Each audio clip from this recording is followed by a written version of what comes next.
कार्तिक शुक्ल पक्ष अष्टमी तिथि की गोपाष्टमी के रूप में मनाया जाता है। इस दिन भगवान श्री कृष्ण ने गौचर लीला आरंभ की थी। गोपाष्टमी पूजन विधि। इस दिन बछड़े सहित गाय का पूजन करने का विधान है। इस दिन प्रातःकाल उठकर नित्य कर्म से निवृत्त होकर स्नान करते हैं। प्रातःकाल गऊ और उनके बछड़ों को भी स्नान कराया जाता है। गऊ माता के अंगों में मेहंदी, रौली, हल्दी आदि के थापे लगाए जाते हैं। गायों को सजाया जाता है। प्रातः काले धूप, दीप, पुष्प, अक्षर, रौली, गुड़, जलेबी, वस्त्र और जल से गऊ माता की पूजा की जाती है। आरती उतारी जाती है। पूजन के बाद गऊ ग्रास निकाला जाता है। गऊ माता की परिक्रमा की जाती है। परिक्रमा के बाद गऊओं को साथ कुछ देर तक चला जाता है। श्री कृष्ण की गौचरण लीला। भगवान ने जब 6ठे वर्ष के आयु में प्रवेश किया तब एक दिन भगवान माता यशोदा से बोले, मैया अब हम बड़े हो गए हैं, हम बछड़े चराने नहीं जाएंगे, हम गाय चराएंगे। मैया ने कहा ठीक है, बाबा से पूछ लेना। मैया ने इतने कहते ही झट से भगवान नंद बाबा से पूछने गए।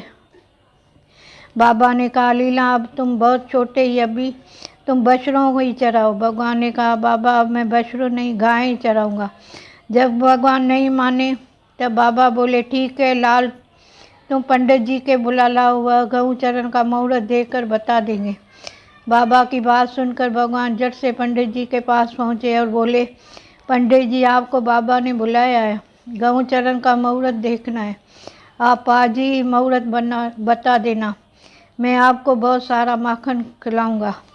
पंडित जी नंद बाबा के पास पहुँचे और बार बार पंचांग देखकर गणना करने लगे। तब नंद बाबा ने पूछा, पंडित जी की क्या बात है, आप बार बार क्या गिन रहे हो? पंडित जी बोले क्या बताएं नंद बाबा जी, केवल आज का ही मुहूर्त निकल रहा है, इसके बाद तो 1 वर्ष तक कोई मुहूर्त नहीं है।